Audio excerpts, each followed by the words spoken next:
the movie's really about acceptance and tolerance and love, and it's funny. I really liked that it was funny. It wasn't too heavy-handed. It's about a high school kid who's gay, and is terrified about coming out because of what it'll do to his family and how it'll affect all his friends at school. And I mean, ultimately, that could be a really sort of heavy-handed movie, but it's a funny sort of light take on it, which I thought was refreshing.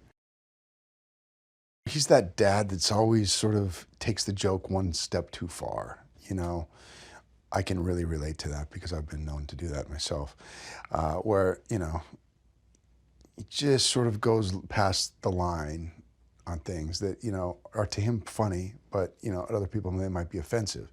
He means no harm, but I found that to be really awkward and added a lot of sort of tension to the family dynamic, which was fun because, there's no ill will. He's just a little awkward.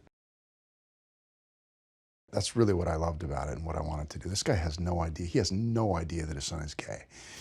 In fact, he's always making like little jokes about women and, oh, that guy's obviously gay. And so when he finds out his own son is gay, he's,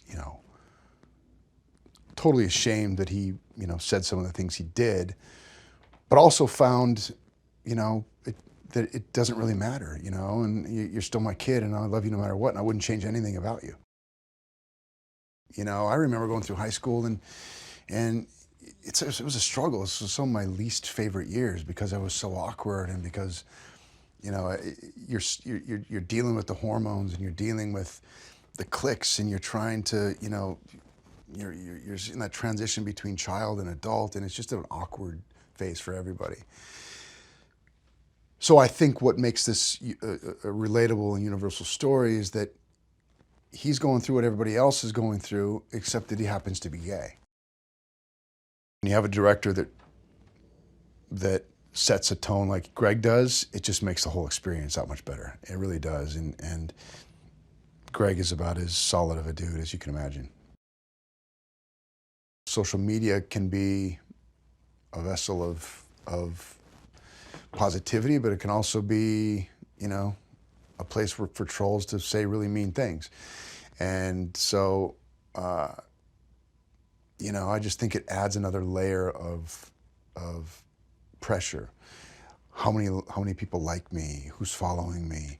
Is that becomes how a lot of us value ourselves, by how many people like us on Instagram or how, good my selfie looks.